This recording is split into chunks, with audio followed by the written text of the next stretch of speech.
Ha Sayfullo. Ha, aka yaxshimisiz?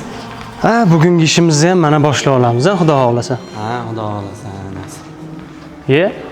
O'zimizni opalar-ku.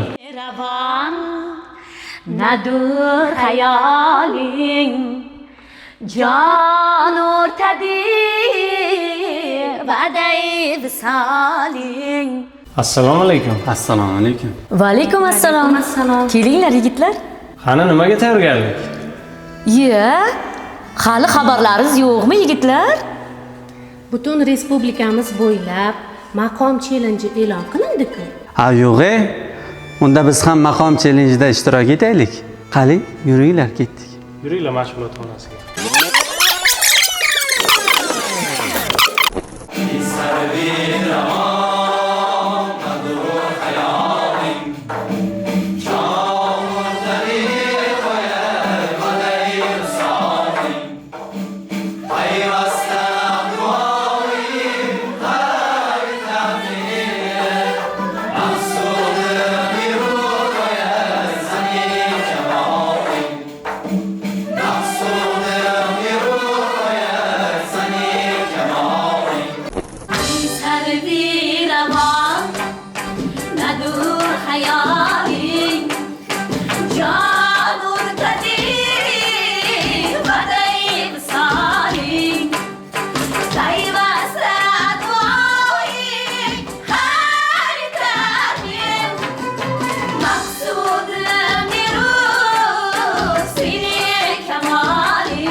Bu yil Namangan shahrida o'tkaziladigan 3-xalqaro maqom anjumaniga challenge e'lon qilindi.